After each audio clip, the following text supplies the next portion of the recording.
Jackie, 2016 film directed by Pablo Larraín, starring Natalie Portman, Peter Sarsgaard, Greta Gerwig, Billy Crudup, John Hurt, and Richard E. Grant. It's a movie about Jackie Kennedy, the First Lady and wife of JFK, but it's not a traditional biopic. Instead of telling us the story of her entire life, the film instead explores a very narrow window of time in that life, namely the week following her husband's assassination. The story is framed as Jackie giving an interview to a journalist sometime after these events, recollecting them. The moment of JFK's death, the frantic escape in the car, the chaos that followed immediately, and later on all the funeral arrangements, her going through shock and grief and sorrow, and finally her push to do everything possible in order to somehow preserve her husband's legacy, to immortalize it, to not let it get forgotten.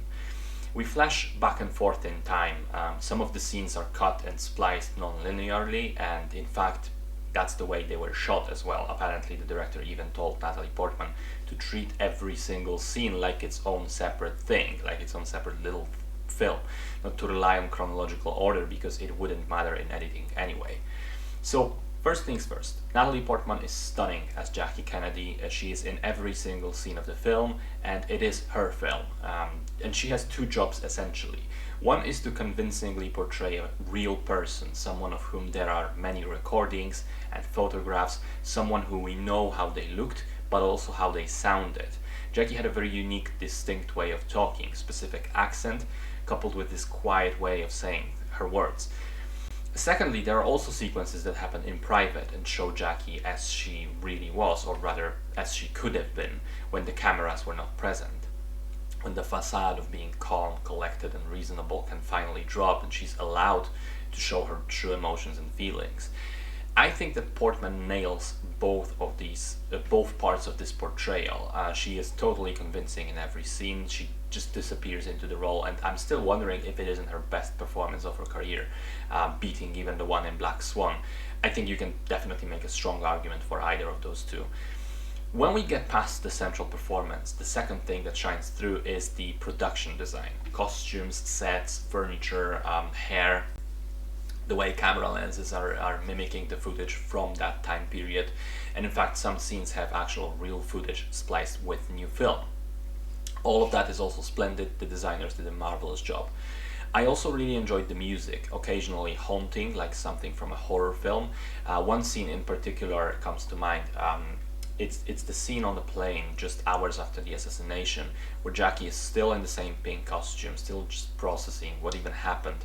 And in front of her, Lyndon B. Johnson is already being sworn in as the next president, and there is a feeling of something truly bizarre happening. Like, you know, we see it through the eyes of Jackie, like her life has just ended completely on every level, and the world is moving on without a second to think.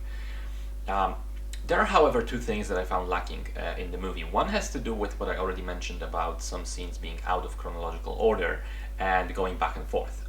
For someone who is not an American and doesn't really know these historical events that well, there were moments where it was slightly confusing to me. You know, how are these decisions being made exactly? Which event follows which? Where are we at this moment in time? And so on. And I get that it adds to the emotional chaos that Jackie must have been going through at the time, but still. And the second thing is the ending of the film. I think it goes on for a few minutes too long, and it feels too drawn out and too on the nose. I think there is a moment just a few minutes before the actual ending where you could just cut to black right there and the film would hit harder. And as it is, it just feels like the director couldn't help himself and wanted to show us more and more.